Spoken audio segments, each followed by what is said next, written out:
Boa tarde a todos. Todos me escutam? Então, meu nome é Diego. Eu estou como assessor da assessoria de gestão e energia elétrica da SEDAI, que a gente hoje faz toda a parte de gestão, algumas coisas relacionadas à parte de eficiência energética, e todos os pontos que ficaram para a gente nesse pós-concessão. O intuito é falar para vocês um pouquinho do nosso projeto relacionado à autoprodução de energia. Hoje, o insumo de energia elétrica ele é vital. Na verdade, você não consegue operar nenhuma elevatória, nenhuma bomba, colocar nada para funcionar se você não tiver energia elétrica. Então, é um insumo que você não tem como abrir mão. Você pode aprimorar, buscar formas de ter ele mais barato. Então, isso é o que a gente está buscando por meio de um projeto que a gente vai estar apontando para vocês, que é a questão da autoprodução de energia dentro do setor de saneamento. Só para dar um parâmetro, hoje a SEDAI, ela tinha 1.750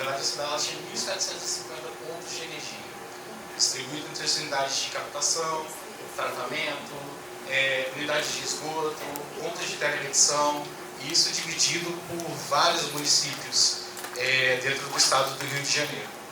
Com a concessão, nós tivemos aí 4 blocos. O último bloco está sendo entregue agora, na verdade foi entregue no dia 1º de agosto, o bloco 3. Então a SEDAI reduziu para 280 pontos de energia. A gente tem alguma coisa ainda dentro do interior, mas o grande foco nosso atualmente é a produção e o tratamento de água. Hoje a SEDAI ela tem 6 sistemas em funcionamento dessa parte de produção, porém os 2 maiores e os 2 mais significativos para a empresa são os sistemas de Guandu e de Laranjal. O Guandu é o nosso principal sistema. 70% do consumo de energia da SEDAI hoje se restringe a 2 unidades, que é a estação de tratamento de água do Guandu e a elevatória do Lameirão. Hoje a SEDAI gasta em média 30 milhões de kWh por mês dentro da unidade do Guandu, representando 40% do consumo de energia elétrica dela, em uma única unidade, que é a unidade mais importante para a gente, é o nosso calcanhar de Aquiles, que é uma unidade que faz toda a parte de captação, de tratamento e de entrega da água tratada para as concessões. A gente está pagando hoje uma bagatela aí de 25 milhões mês na conta de energia dessa unidade. E ela vem composta aí pelos outros 2 sistemas. O sistema Laranjal é um sistema importante também. É um sistema nosso que está na região de São Gonçalo, que atende ali a parte do bloco 1 e alguma coisa do bloco 4. 11% do consumo de energia da SEDAI está nessas 2 unidades. Então são 2 unidades significativas. Então hoje essas 4 unidades que são vitais, são unidades que permanecem com a SEDAI para poder permitir a produção e tratamento de água. Elas consomem 87% da energia da empresa. Isso revertido em custos. Até julho desse ano a SEDAI teve um custo de 380 milhões de reais para poder manter a fatura de energia dessas unidades, o que representa 86% do que a gente paga de conta. Então, hoje, é o maior orçamento que a SEDAI tem com fornecedores, é o custo com energia elétrica. E a nossa previsão, estimada para até o final do ano, é chegar a 590 milhões, com gasto só apenas em 4 unidades. Com essa entrega agora do bloco 3, a participação dessas 4 unidades vai para 91%. O restante que fica são alguns municípios do interior que ainda não foram concedidos, que estão ainda numa linha tênue, se vão ser concedidos ou não. Alguns municípios estão até saindo por conta própria, que é o caso do município de Valença. E alguma coisa que fica de suporte à empresa. Hoje a gente tem algumas unidades administrativas que permanecem com a SEDAI, seja como xerifado, como cadastro. E a gente tem ainda algumas unidades de suporte, de logística, o próprio PET7, mas há uma tendência que no futuro se resuma a questão da produção. Algumas poucas unidades de suporte, a gente vai ter umas 50 unidades, onde o significativo mesmo vão estar nessas 4. Então a proposta é o seguinte: a SEDAI, em setembro do ano passado, ela lançou uma chamada pública, buscando, junto à iniciativa privada, projetos que pudessem permitir que a SEDAI reduzisse o seu custo. Hoje a gente tem uma energia efetivamente cara, que a gente ainda está no mercado cativo de energia, a gente é vinculado a uma concessionária, no caso Light e Enel, e a gente paga um custo para essas concessionárias, referente a essa energia. Então a gente está buscando meios de pagar uma energia mais barata, de reduzir o custo do nosso kilowatt e de chegar na mesma eficiência das empresas privadas, digamos assim. Então, dentro dessa chamada, a gente trouxe consórcios que eram capacitados tanto para poder estar propondo essas possibilidades de geração, principalmente com fontes renováveis. Foi a nossa única limitação, sendo que, por meio desses projetos, dessas empresas, a gente seguiria em 4 vertentes, que é a questão técnica, deles proporem uma usina que atendesse a demanda da SEDAI ao longo de todo o seu período de necessidade. A vertente ambiental, porque quando você vai construir uma usina e colocar ela em operação, você tem que seguir uma série de normas, de regras. Então, você vai ter um impacto dentro de um município onde isso for sediado. A questão jurídica, porque a SEDAI, como uma empresa pública dentro da administração indireta vinculada ao Estado, ela segue uma série de normas. Ela segue a lei das estatais, ela presta contas ao Tribunal de Contas do seu recurso. Então, eu tenho que ter uma modelagem jurídica que me permita fazer isso. Eu não posso fazer isso de qualquer forma. Eu tenho a questão financeira. Então, a SEDAI, principalmente, para ela investir num projeto de bilhões para poder construir uma usina, para poder gerar essa energia, tem que ser algo que efetivamente seja estruturado para dar um retorno financeiro para a empresa e ela ter um ganho em cima disso. Nessa chamada pública que a SEDAI abriu, 5 consórcios se inscreveram para poder participar. Esses consórcios são formados por empresas, por ESCOs, empresas responsáveis por projetos de eficiência energética, alguns relacionados à parte de geração, escritórios de advocacia, empresas financeiras. Cada uma buscou compor um consórcio para poder ter expertise em cada um dos temas e poder propor a melhor proposta. A SEDAI, por meio da assessoria que hoje ocupo, por meio da assessoria ambiental, o gabinete da presidência, foi constituído meio que uma comissão multidisciplinar dentro da SEDAI para poder dar total suporte a essas empresas, que elas tivessem condições de conhecer a SEDAI, conhecer as necessidades que a gente tem, conhecer os locais, ver as documentações e, principalmente, propor o melhor projeto para a empresa, vislumbrando essa questão de redução efetiva dos custos num tempo que fosse razoável e pudesse atender. Dentro desses 5 consórcios, atualmente a gente escolheu o consórcio Quanta Consultoria e Open Energy. É um consórcio que sagrou-se vitorioso. A gente ainda está na fase de recurso, porém, mais atualmente é um consórcio que a gente tem que vai dar todo o suporte à SEDAI para essa parte inicial do PMI, é uma parte de projeto.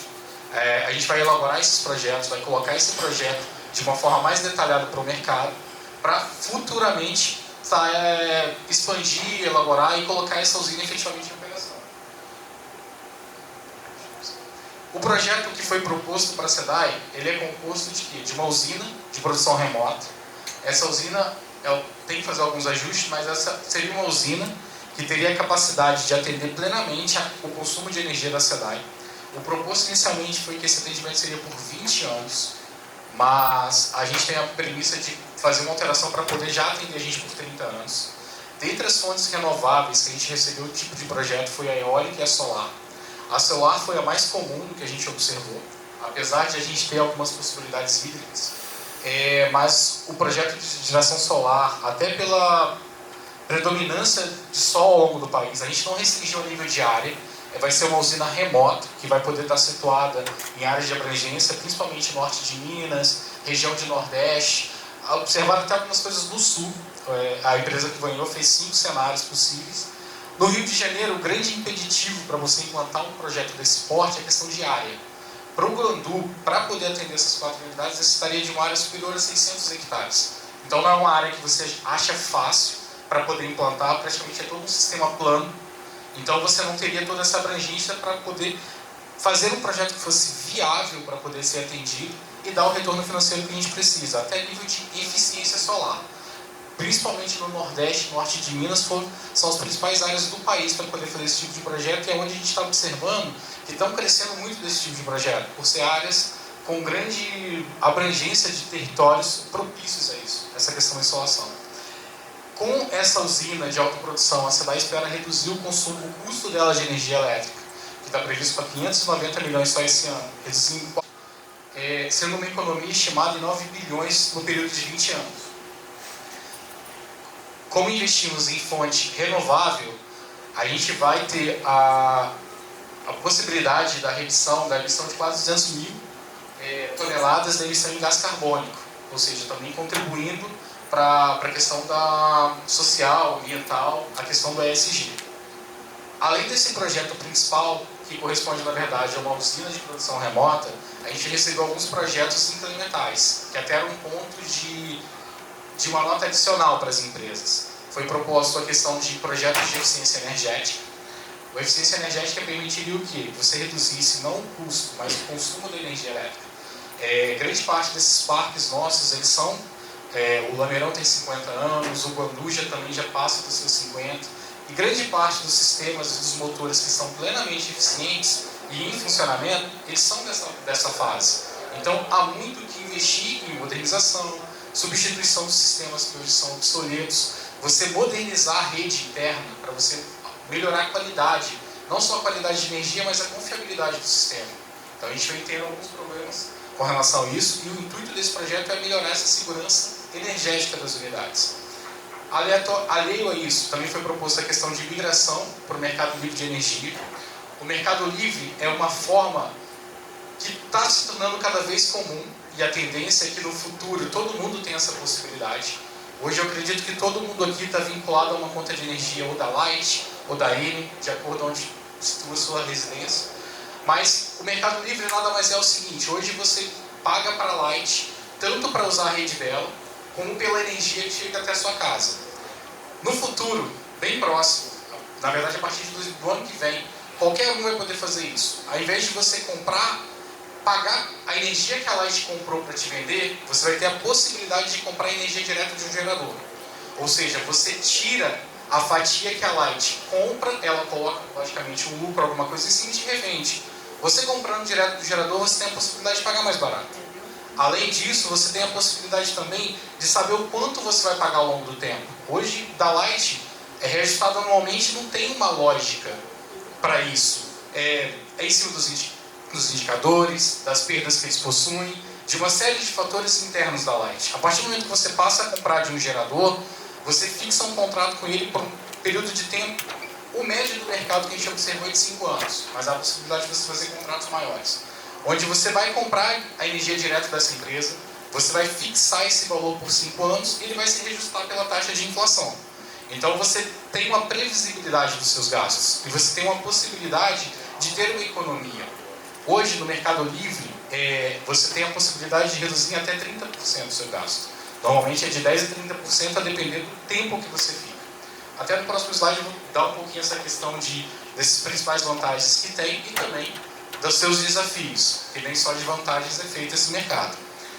Além desses dois projetos principais, a gente também englobou alguns projetos socioambientais, que essas empresas que vão fazer essa usina, que ela faça uma compensação ou projetos sociais, invistam uma parte do orçamento de investimento dela em projetos que tragam melhorias à qualidade de vida, tanto das pessoas que moram ao redor dessas unidades, quanto também em pessoas dentro da área de concessão da SEDAI que ainda possa vir a ocorrer ao longo do tempo.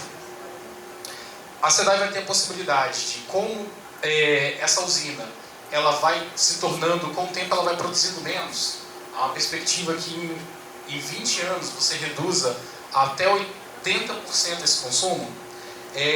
O intuito é que, para a SEDAI ter uma usina que atenda ela ao longo dos 20 anos, essa usina tem que começar produzindo mais.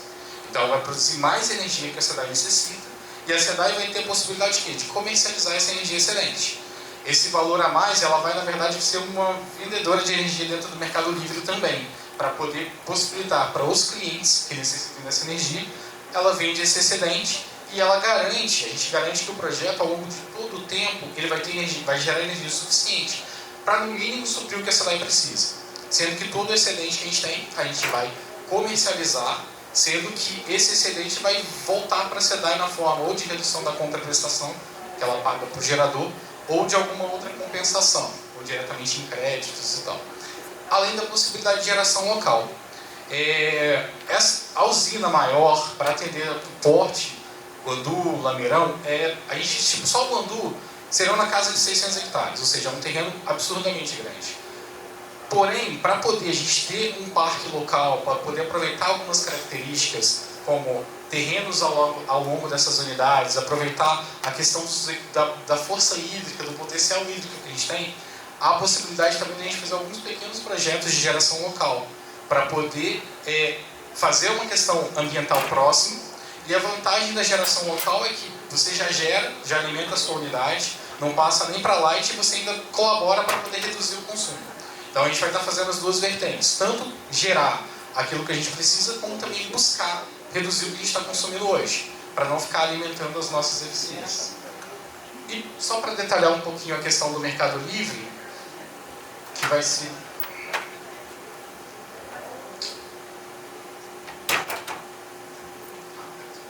Então, o Mercado Livre, como eu falei, ele é composto de uma série de vantagens e de uma série de desafios. A gente não chamaria de desvantagem, mas realmente tem algumas coisas que precisam ser trabalhadas. Por mais que venha a ser uma realidade para todas as pessoas, acredito que as pessoas vão precisar... A própria SEDAI, para poder fazer essa migração, a gente hoje está contratando uma empresa de consultoria, porque é algo dentro dos desafios. É um mercado extremamente complexo. Você deixa de ter uma única quantidade de energia que vem da Light para você, e você no fim do mês paga, e você passa a ter uma conta junto a quem te gera energia. Você tem que controlar o quanto que ele gerou, monitorar isso e pagar ele. Você continua pagando para a Light para poder utilizar o fio dela. Você tem uma câmara de comercialização que faz o controle de todo esse mercado, que recebe encargos todo mês. E você ainda tem uma conta de compensação. Os valores que, teoricamente, você gerou mais do que você precisa, você tem a possibilidade de vender. Vende pela câmara de compensação. Você gerou menos que você precisa, que é a situação não ideal, você precisa comprar. Então a gente tem uma câmara que faz essa comercialização. Então você sai de uma única conta, junto a uma concessionária local, uma distribuidora, para no mínimo 4. Então é uma sistemática bem complexa, tanto de controle quanto de monitoramento, para você fazer a gestão disso. Então a SEDAI, até seguindo uma lógica, como somos uma empresa pública e não podemos também nos colocar num risco extremo, porque é um dinheiro público que está sendo investido, a gente está contratando uma empresa de consultoria para poder dar esse suporte. É mais ou menos a mesma metodologia que outras empresas de saneamento usaram e chegaram ao objetivo principal, que é migrar, que é ter esse recurso. Falando um pouco das vantagens, então, a gente passa a ter um custo mais baixo. Quando você vai negociar direto com a fonte, você paga um valor menor, você tem a possibilidade de negociar. Então a gente já observou no mercado um ganho de até 30% nessa questão. Você tem a previsibilidade dos gastos, que você faz um contrato com ele detalhando quanto você vai pagar ao longo de cada um desses anos. Você tem a ausência de bandeiras tarifárias. A bandeira tarifária foi na verdade, um grande pesadelo que a gente viveu ao longo dos tempos. Em setembro do ano passado, ela chegou ao seu auge de valor. A cada 100 kW a gente pagava 0,14 centavos. Para a SEDAI, só para você ter uma ideia, na conta do Guandu, que na época estava em 20 milhões, isso representava um adicional de 25%. A gente pagava 5 milhões a mais de bandeira tarifária na unidade do Guandu. Quando você está dentro do Mercado Livre, você não tem bandeira. Porque, na verdade, a bandeira tarifária é algo criado para poder compensar a geração ineficiente. Às vezes tem escassez hídrica, aí o sistema tem que colocar a termoelétrica. A termoelétrica tem um custo muito maior do quilowatt-hora dela. Então, todo mundo tem que dividir essa conta. Como você já compra direto de um gerador e você já paga o valor da sua geração, você não entra nesse bolo. Então, não ter bandeira tarifária é um grande respiro para a SEDAI, para poder ela não ter gastos adicionais ao longo do tempo. Você tem a possibilidade de vender energia que você não utiliza. Lógico que dentro de uma faixa, você não pode sair vendendo aleatoriamente energia. Você vai comprar um valor X, você tem a possibilidade de, acima de um certo valor, você vender. E abaixo de um certo valor, você tem que comprar, sem ter penalidades. Isso é tudo negociado no contrato. E é uma economia com baixo investimento. Na verdade, vai chegar um tempo que qualquer um vai poder ter essa possibilidade de migrar e fazer isso, mas acredito que vão surgir vai ser um novo nicho de negócio, onde muita gente vai vir querendo captar pessoas para poder vender uma conta de energia mais barata. E como desafios, a questão do curto prazo. Se você fica descontratado, você fica suscetível ao preço de curto prazo, que é um preço volátil de mercado, vai depender do quanto o valor da energia está, como se fosse uma ação. Então aquele valor ele vai ficando volátil dentro de um dia, e se você não tem um contrato, você pode ter Surpresas, normalmente negativas. No curto prazo, acaba estando mais caro a energia do que você comprar com um certo planejamento. Então, o descontrato é até o principal fator que pesa para a SEDAI. A gente está fazendo toda uma característica, toda uma tratativa para evitar qualquer tipo de contratempo e nunca ficar submetido a esse mercado volátil. É um mercado em constante mudança. O Mercado Livre, se não me engano, tem 20 anos, mas vem sofrendo mutações constantes. A regulamentação dele também vem sendo constantemente atualizada, ainda mais com essa questão de poder qualquer pessoa aderir a esse mercado. Então, é algo que vai ser, ao longo desse tempo, muito modificado, porque tem vários players envolvidos, tem concessionárias, tem muitos segmentos do mercado que ganham e que perdem com o Mercado Livre. Então, a questão da regulação desse mercado vai ficar flutuante por muito tempo. E o último desafio é a questão de que, quando você vai contratar dentro do Mercado Livre, você contrata uma energia X. Você tem que dizer o quanto de energia você vai utilizar por 5 anos. E naqueles 5 anos você não tem, você tem uma sazonalidade que te dá a possibilidade de você usar uma porcentagem a mais ou a menos. Lógico que quanto maior for essa porcentagem, mais cara vai ser a energia, porque vai ser um risco maior da pessoa que está te vendendo de você não ser obrigado a comprar a energia dele. Porém, quanto menor a sazonalidade vai ser um pouco mais baixa. Então, a vantagem que a SEDAI tem, hoje essas 4 unidades que foram apresentadas no começo, elas têm um consumo praticamente constante ao longo do dia. São motores que funcionam 24 horas da mesma forma, grande parte deles. Então a SEDAI hoje ela tem uma variação muito pequena de um mês para o outro. Basicamente vai variar por conta de meses que tem 30 e 31 dias. E ela vai se manter com um consumo muito constante ao longo do tempo. Então é uma grande vantagem que a gente tem. Então, em linhas gerais, é isso.